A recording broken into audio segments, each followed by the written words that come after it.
Today, I'm going to try to address this question of why there is a sudden rise in anti-India sentiment in the West and also in Australia. Okay. I warned my Urdu or Hindi speaking audience nearly 2 years ago that there is going to be a sudden spike in anti-India sentiment in Australia, even more so than anti-Muslim sentiment, because I could see something. Whenever you flood any country with any culture, those people are going to bring in their problems as well. Okay.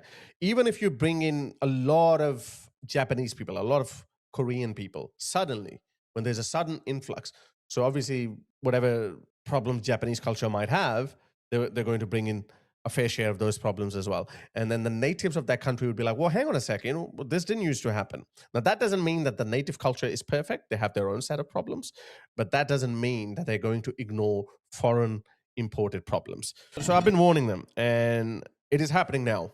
It's happening now.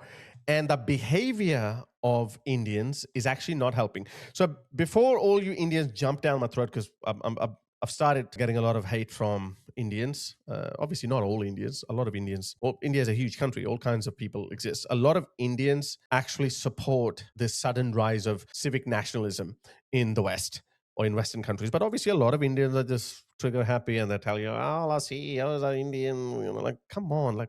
Anyway, let me play you this video, okay? Because this has been the observed behavior of Muslims across the West for a very long time. Have a look at this. Ray, as a Muslim woman, how do you feel about the rise in One Nation's popularity?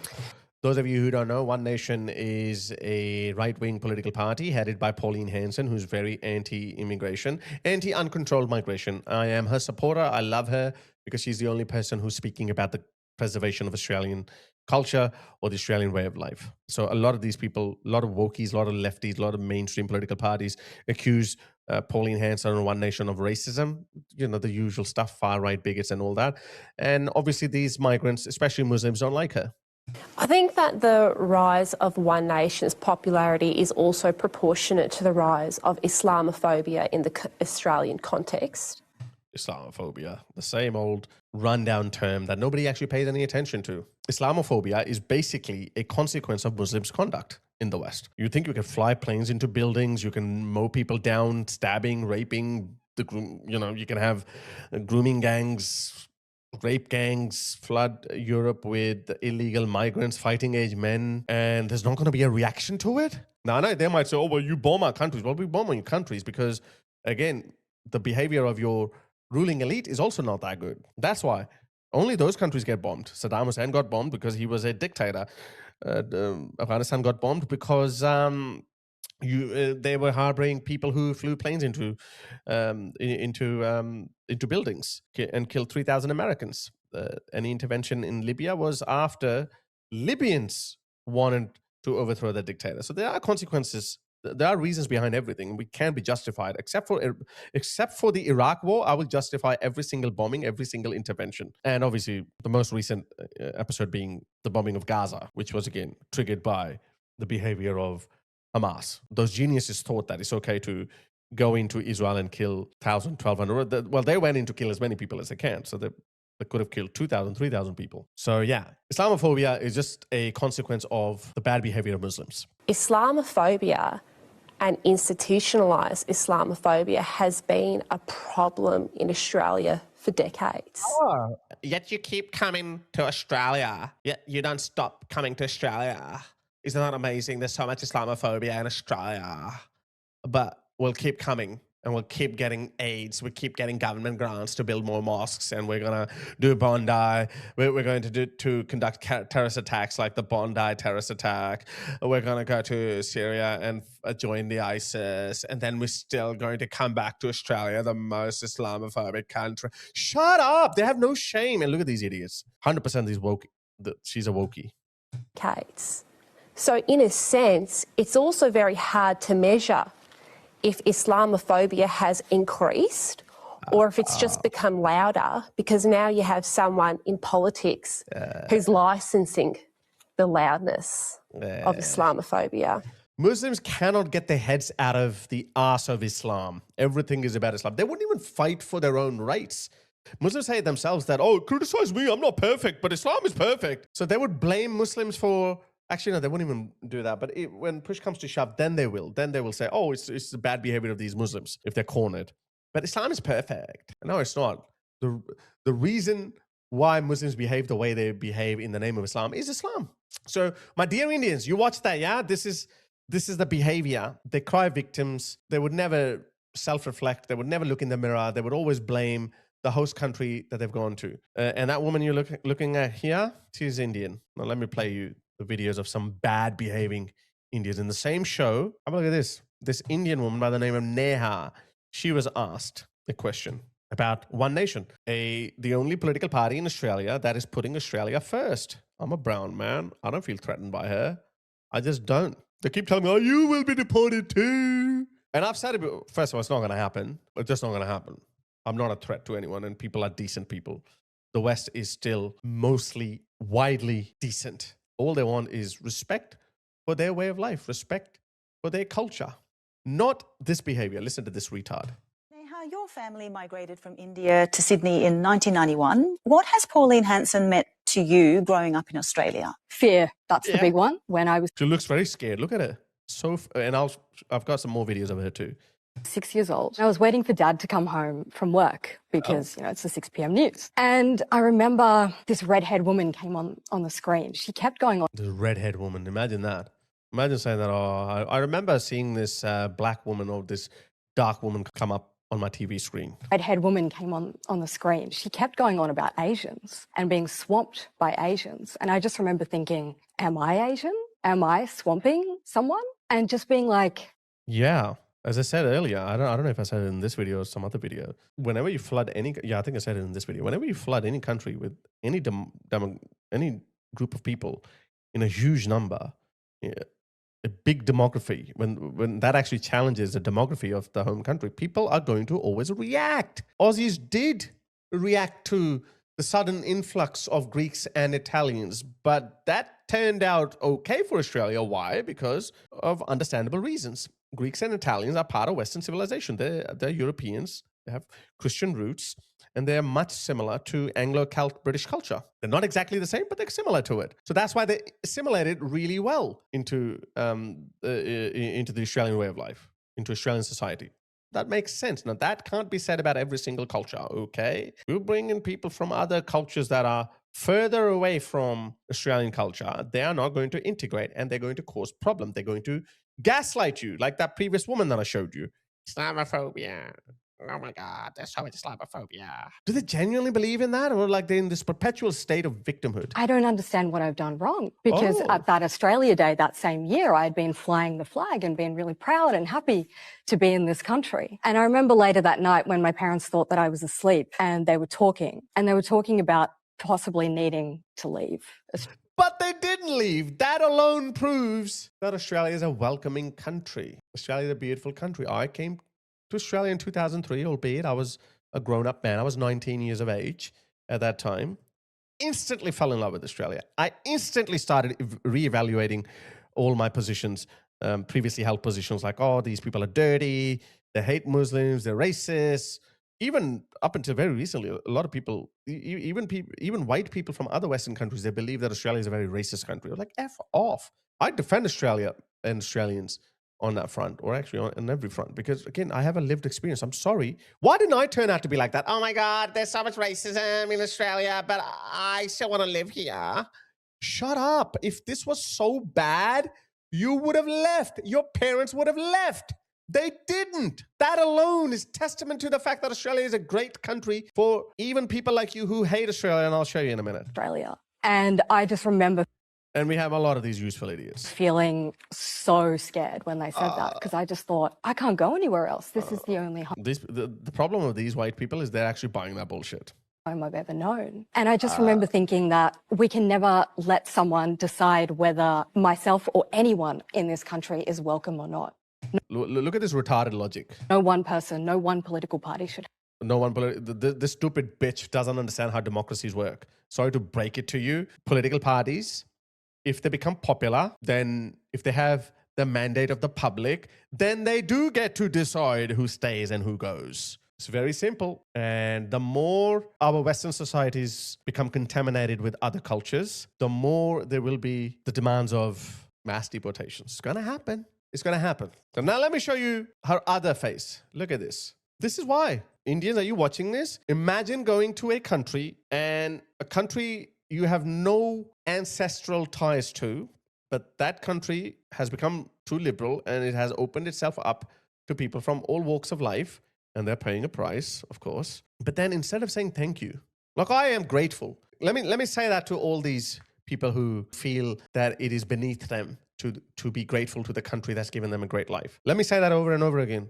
And I don't feel any insult to my dignity when I say, I love this country. I don't believe in God, but God bless this country. The life that I'm living, I could not have imagined that in Pakistan. I still might have been doing okay, I don't know, but that wouldn't be this life. And I can tell you I love my life.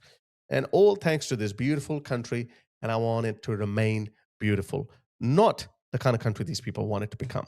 Have a listen to this woman. Yeah, oh my God. This is look at this retarded logic. This logic is so retarded. I'll try to debunk it.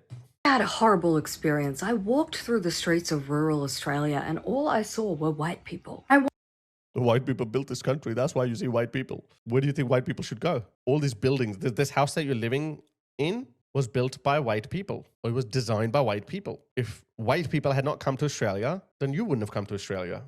Your parents would have stayed in India. It would have been fine, but you still have a choice to go to India, but you won't. Because you like to live in this country built by white people. This architecture is white, okay? You're not living in an Aboriginal shack. You didn't come to this country because it was an Aboriginal country. No, you came to this country because it was built by white people.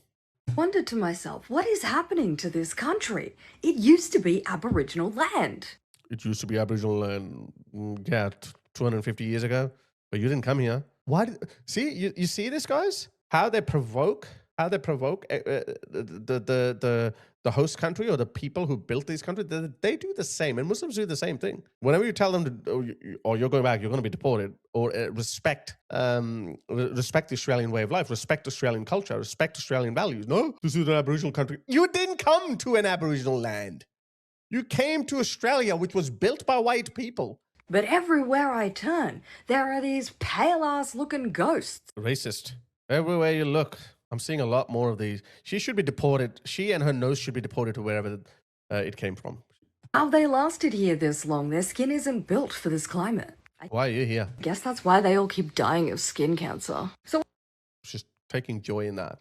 This is the same woman who was saying, oh my God, I was so scared when this red-haired woman came on and my daddy was thinking about leaving. All lies. Actually, this is great. This is great.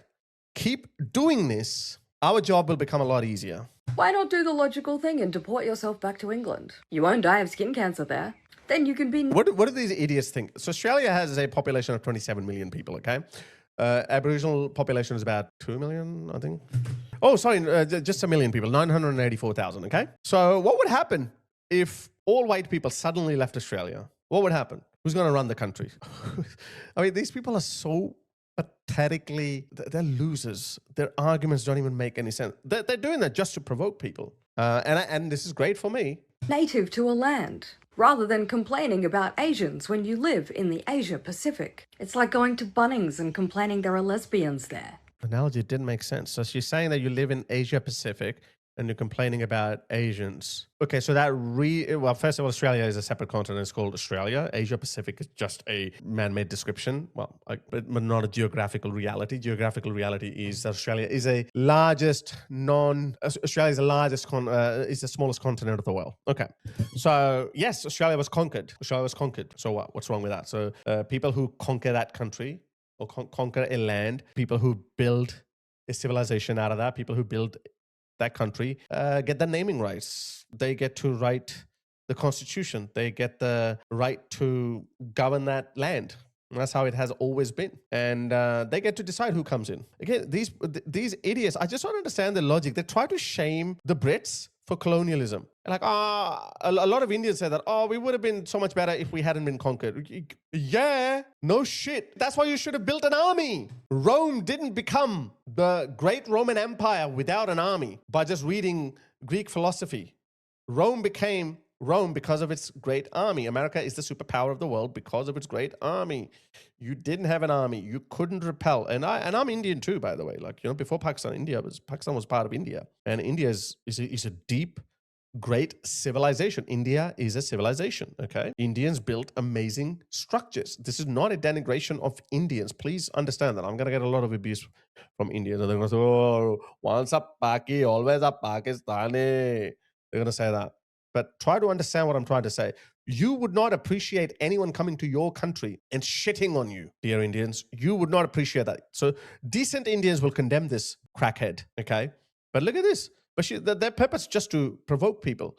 You didn't come to Aboriginal land, okay? So white people should not apologize for conquering the world, okay? Yes, by the standards of today, colonialism cannot survive thanks to America. America forced Britain to, after World War II, that one of the conditions of America, of Roosevelt, of joining the war, World War II, was that he forced both Churchill and Charles de Gaulle that they will have to look towards giving independence to their colonies. That was because America was introducing the new world, a new world order. That's what was happening. Native to a land, rather than complaining about Asians when you live in the Asia Pacific. It's like going to Bunnings and complaining there are lesbians That doesn't make any sense. So what, Bunnings is native to lesbians? What is she saying? Please let me know in the comments. Maybe I'm missing something. there. Like, yes, you came into their house. What did you expect? So Bunnings is a house of lesbians then? I just can't get over that. So the Brits came into a land that was belonging to Aboriginal people. How are you fitting yourself into it? But to find them there. I agree. If you don't love it, you should leave. And I, for one, love this beautiful continent. That's why I want it to be the best it can be. We can't Best it can be. How? achieve much with racist losers constantly clogging up the internet discourse. So go on, fuck off back to England. I think you should take that nose somewhere else. It's a miracle that why more people are not racist. Seriously. Okay, let me show you another Indian. And this, they want a race war. And they will use fear-mongering tactics. They will try and convince you that their race is being replaced, or their country, which is not their country, by the way. This is their country. They built this country, you dumbass. You did not go to an Aboriginal country. You came to Australia because it was Australia, not Aboriginal land. You probably wouldn't even know where Australia was or where this Aboriginal land was. That's how retarded you were. Are being invaded by immigrants. So what they're going to do is now, they're going to try this tactic where this works. It's worked. White people were conquerors, not immigrants, okay? They conquered this land. And when they conquered this land, then they opened it up for immigrants from their own society, okay? That's why Australia had white Australia policy for a very long time, okay? And then it evolved, then it became too liberal. And then I said, okay, let's bring in people from other cultures and other societies. And some of those people worked well, like the Greeks and Italians and the Vietnamese community. I used to say Indians too, but if we have more of these Indians, I'm sorry, it's not going to end well for these people. Keep doing this. Keep provoking. Keep provoking the natives. When I say natives, I mean native to this entity, Australia, not the land, the entity Australia as a nation state. The people who built this country. Keep provoking them. Then don't cry, oh my God, there's so much racism, there's so much Indian phobia. Well, yeah, that word will be thrown around too. And that'll be actually interesting when Muslims and Indians will actually team up. Again, guys, let me again make a distinction. A lot of Indians actually, so these are woke Indians. So let's not paint entire India with the same brush. So you have conservative Indians, you have Hindu Indians, you have these woke Indians, lefty Indians. A lot of these lefty Indians actually, even in India, they side with their Muslims. And, you know, India also has a sizable Muslim population and they're doing the Islamic things over there too. So these people actually defend them over there too. And again, no, but that doesn't mean that conservative Indians are the same as the conservative West, because India is a rich country. Hindu tradition is very rich in its own right. So they have their own set of values. So that I'm not saying that you should be bringing in a million conservative Indians. You shouldn't do that, because then your culture will be diluted. And I'm sure decent Indians will understand no country should be overwhelmed by any other foreign culture. There should be tiny trickle down immigration on a need to have basis, If you need a certain number of doctors, highly skilled people, if you can't get them from other cultures, then you bring them, but only bring them. You don't open the floodgates. Worked for hundreds of years, by the way. They will try and divide and conquer. That's what they know how to do. So what they're going to do is they're going to turn immigrants against one another. There'll be an immigrant war. Oh, look at this conspiracy theory. Who is this Noam Chomsky? Who is this political scientist? They're going to do this? Okay, you know what? Let me build a narrative. So they're going to pit. No, there's no they, okay? I actually think that there are not enough they. There should be more they who should say to you, deport.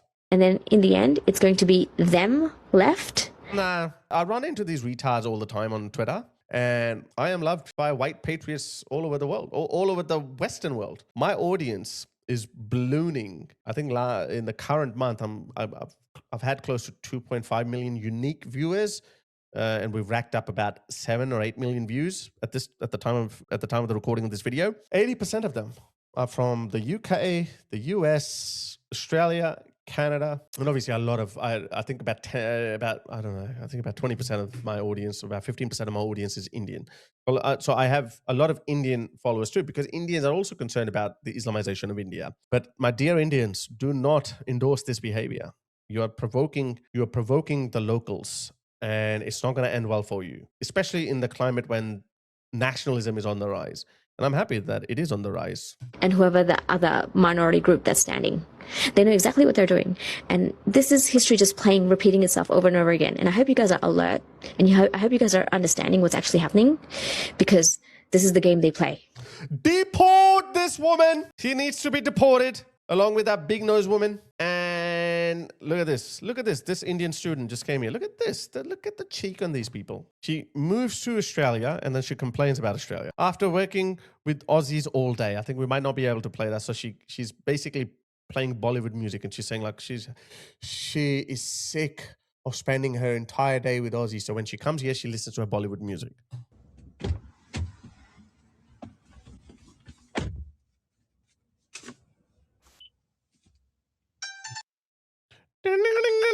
She plays that music. So why did you come to their country? Surely decent Indians would be like, what the hell? Yeah, surely you'd say, come on. A new report came out just recently. Have a look at this. Fury at huge line of international students at food bank in Melbourne. So this food should be going to, well, this food should definitely not be going to him. They're all foreigners. This food should be going to Aussies. Guys, these questions, these problems didn't exist 10 years ago. They're existing now.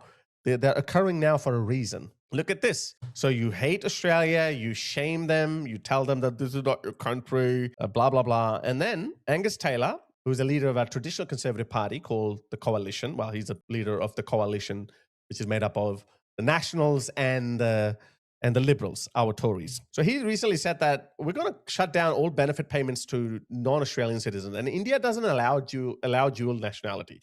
So if you become a citizen of a foreign country, like Australia, then you have to renounce your Indian citizenship. And guess what? Despite this fact, yeah, we're proud to be Indian. We love this. We're sick and tired of spending time with Indians, with Aussies.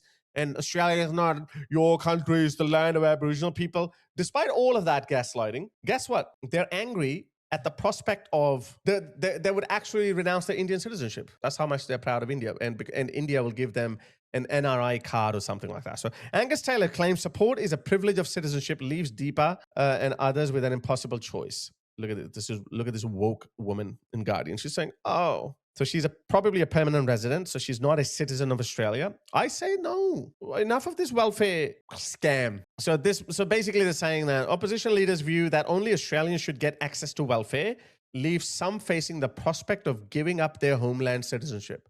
Why? Just go home then. She's so proud of that. Go home. I tried to renounce my Pakistani citizenship, but I think they wanted more questions. I think they needed to know my address or something, which I didn't want to share them because that had happened.